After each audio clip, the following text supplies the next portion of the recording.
आज की इस वीडियो में हम डिस्कस करेंगे फंक्शंस की कुछ टाइप्स को। हमारे पास जो आज की इस वीडियो में हम फंक्शंस के टाइप्स डिस्कस करेंगे उनमें है algebraic function, trigonometric and hyperbolic function, exponential and logarithmic function, explicit and implicit functions and even and odd functions. So आज की वीडियो में हम फंक्शंस की इन टाइप्स को डिस्कस करेंगे, कवर अप करेंगे। सबसे पहले हमारे पास अलजेब्राइक फंक्शन।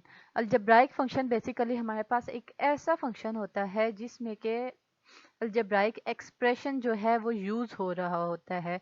उसमें अलजेब्राइक ऑपरेशंस इन्वॉल्व होते हैं like addition, subtraction, multiplication, division और फ्रैक्शनल रैशनल एक्सपोनेंट्स।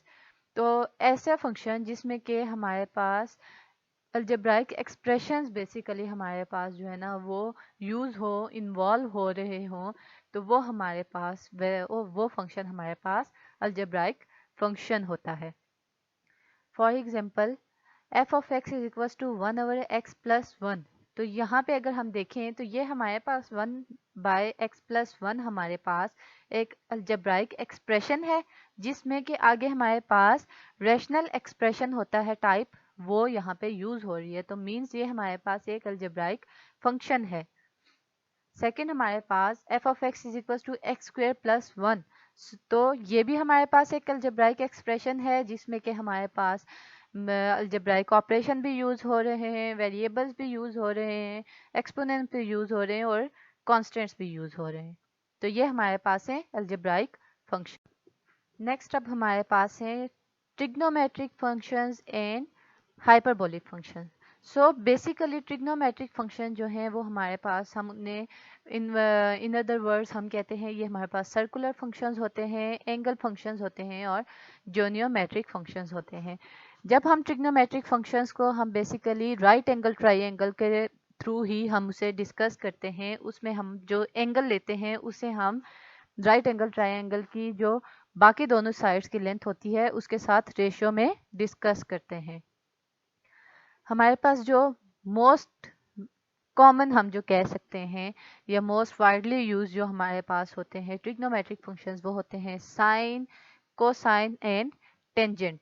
तो बेसिकली हमारे पास साइन, कॉस और टेन हमारे पास ये हमारे पास ट्रिग्नोमेट्रिक फंक्शंस होते हैं जो मेन जो है वो हमारे पास वाइडली जो है वो यूज होते हैं। साइन को हम साइन कहते हैं, कोसिकेंट को कोसाइन को हम कॉस कहते हैं और टेंजेंट को हम टेन कहते हैं इन सिंपल वर्ड्स। अगर हम इनके रेसिप्रोकल्स की बात करें तो हमारे पास साइन का कोसिकेंट होता है, कोसाइन का सिकेंट होता है और टेंजेंट का को टेंजेंट होता है। हम इन्हें रेसिप्रोकल्स ऑफ ट्रिग्नोमेट्रिक फंक्शंस भी कहते हैं और इनवर्स ऑफ ट्रिग्नोमेट्रिक फंक्शन भी हम कह सकते हैं। सो बेसिकली हमारे पास साइन का कोसिकेंट, कोसाइन का सिकेंट और टेंजेंट का कोटेंजेंट हमारे पास जो है वो ट्रिग्नोमेट्रिक फंक्शन होता है। जब हम राइट एंगल ट्राइंगल की बात करते हैं तो उसमें हमारे पास perpendicular base and hypotenuse involve होते हैं। जब हम इन एंगल्स को या इन ट्रिग्नोमेट्रिक फंक्शंस को हम in term of perpendicular base and hypotenuse जब हम डिस्कस करते हैं तो साइन थीटा हमारे पास इक्वल होता है perpendicular by hypotenuse, cos theta हमारे पास होता है base by hypotenuse and tan theta हमारे पास होता है perpendicular by base. Basically tan theta जो है वो हमारे पास इक्वल होता है sine theta divided by cos theta. इस वजह से जब हम उसे सिंप्लीफाई करते हैं तो हमारे पास सिंपलेस्ट फॉर्म p/b आ जाता है, मतलब परपेंडिकुलर बाय बेस। जब हम इनका रेसिप्रोकल लेंगे तो साइन का कोसिकेंट है तो पी परपेंडिकुलर बाय हाइपोटेन्यूज, जब रेसिप्रोकल लेंगे तो हाइपोटेन्यूज बाय परपेंडिकुलर हो जाएगा। सिमिलरली सिकेंट थीटा हमारे पास हाइपोटेन्यूज बाय बेस और कॉट थीटा हमारे पास बेस बाय परपेंडिकुलर हो जाएगा। और यहाँ पे जब जो हम थीटा लिख रहे हैं ये बेसिकली एक एंगल को रिप्रेजेंट कर रहा है। हाइपरबोलिक फंक्शंस जो हैं वो बेसिकली हमारे पास एनालॉग्स होते हैं ऑर्डिनरी ट्रिग्नोमेट्रिक फंक्शंस के। मीन ये जो हमारे पास फंक्शन है sine theta, cos theta, tan theta, ये वाले हमारे पास ऑर्डिनरी ट्रिग्नोमेट्रिक फंक्शंस हैं और ये हमारे पास ऑर्डिनरी ट्रिग्नोमेट्रिक फंक्शंस के रेसिप्रोकल फंक्शंस हैं। सेम हमारे पास जब हम हाइपरबोलिक में बात करते हैं तो जो हमारे पास ऑर्डिनरी साइन थीटा होता है वो साइन हाइपरबोलिक थीटा हो जाता है। एच जो है वो हाइपरबोलिक को रिप्रेजेंट करता है। Similarly cos theta, cos hyperbolic theta, tan theta, tan hyperbolic theta, cosecant hyperbolic theta, secant hyperbolic theta and cot hyperbolic theta. ये हमारे पास हाइपरबोलिक फंक्शंस होते हैं। नेक्स्ट हमारे पास है exponential function and logarithmic function. Basically exponential और log, exponent और log जो है वो बेसिकली एक दूसरे के इनवर्सिस में आ जाते हैं। अगर हमारे पास एक, सबसे पहले जब हम डिस्कस करते हैं एक्सपोनेंशियल फंक्शन, अगर हमारे पास फंक्शन कुछ इस फॉर्म में हो, F of x is equal to A power X, जहाँ पे ए हमारे पास एक कांस्टेंट हो और पावर हमारे पास एक वेरिएबल हो, तो ये हमारे पास एक एक्सपोनेंशियल फंक्शन होता है। और जब हमारे पास, बट जो हमारे पास एक कांस्टेंट होता है, इस ये हमारे पास 1 के इक्वल नहीं होना चाहिए। 1 के अलावा कोई भी कांस्टेंट आ जाए हमारे पास, real number, positive real number, तो वो हमारे पास एक्सपोनेंशियल फंक्शन होता है। जब हमारे पास a is equal to E हो, मीन एक्सपोनेंशियल फंक्शन में a e से रिप्रेजेंट कर जाए, जहाँ रिप्लेस कर जाए, जहाँ पे e is equal to 2.71828 up to so on, mean ये कहीं पे भी स्टॉप नहीं होता, ये ऐसा हमारे पास वैल्यू होती है।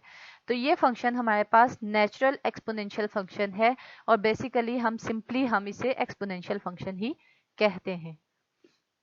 लॉगरिथमिक फंक्शन बेसिकली हमारे पास इनवर्स है एक्सपोनेंशियल फंक्शन का, मींस कोई भी लॉगरिथमिक फंक्शन है वो किसी ना किसी एक्सपोनेंशियल फंक्शन का ही इनवर्स होगा। अगर हमारे पास एक एक्सपोनेंशियल फंक्शन हो y is equal to a power x, तो हमारे पास उसका जो है इनवर्स जो है वो हमारे पास होगा y is equal to log of ax, means log base a and x, और log of x base a। इस तरह से हम इसे डिफरेंट टाइप से हम रीड कर सकते हैं, और ये हमारे पास लॉगरिथमिक फंक्शन होता है। नेक्स्ट हम डिस्कस करेंगे explicit function and implicit function. Basically हमारे पास ऐसा फंक्शन जिसमें कि हम डिपेंडेंट वेरिएबल और इंडिपेंडेंट वेरिएबल्स को सेपरेट कर सकें, वो हमारे पास जो है वो एक्सप्लिसिट फंक्शन होता है। मींस डिपेंडेंट वेरिएबल को independent variable, in term of independent variable अगर हम लिख लें तो वो हमारे पास एक एक्सप्लिसिट फंक्शन होता है। For example y is equal to X square plus 1, तो यहाँ से हम अगर देखें तो हम y को भी सेपरेट कर सकते हैं और x को भी सेपरेट कर सकते हैं। मींस ये हमारे पास एक्सप्लिसिट है, हम इजीली से x जो है वो स्प्लिट कर सकते हैं, अलग अलग कर सकते हैं। लेकिन अगर हमारे पास ऐसा फंक्शन जिसमें कि डिपेंडेंट और इंडिपेंडेंट दोनों वेरिएबल्स इन्वॉल्व हो और उन्हें हम सेपरेट ना कर सकते हो, वो फंक्शन हमारे पास इम्प्लिसिट फंक्शन होता है। For example y is equal to Y cube plus X Y square plus X square, तो यहाँ से अगर देखें तो ना हम x को सेपरेट कर सकते हैं ना y को सेपरेट कर सकते हैं, इस वजह से ये हमारे पास इम्प्लिसिट फंक्शन है। नेक्स्ट हमारे पास फंक्शन है इवन एंड ऑड फंक्शंस। अगर हमारे पास लेट कर रहे हैं कि f जो है वो हमारे पास रियल वैल्यूड फंक्शन है, मींस रियल वेरिएबल्स पे जो है वो इन्वॉल्व हुआ है, डिफाइन हुआ है, तो वो हमारे पास जब जो f है वो उस वक्त इवन फंक्शन कहलाया जाएगा जब x जो f ऑफ x होगा उसमें x एंड माइनस x दोनों को अगर हम डालेंगे तो हमारे पास ये वाली कंडीशन सेटिस्फाई होने चाहिए, और जो x और माइनस x हैं वो डोमेन ऑफ f से ही बिलोंग करेगा। तो अगर हमारे पास f of x is equal to f of minus x के इक्वल आ जाएगा तो ये हमारे पास इवन फंक्शन होगा। For example X square plus 1, अगर हमारे पास f ऑफ x हो तो जब हम x की जगह माइनस x पुट करेंगे और माइनस x का स्क्वायर लेंगे तो वो अगेन x स्क्वायर ही बनेगा। तो हमारे पास ये क्या हो जाएगा, f ऑफ x और f of minus x equal है, तो ये हमारे पास इवन फंक्शन होगा। लेकिन ऐसा फंक्शन जिसमें कि हमारे पास अगर हम x को माइनस x से रिप्लेस करें तो हमारे पास एंड पे माइनस f ऑफ x आ जाए, तो वो हमारे पास ऑड फंक्शन होगा।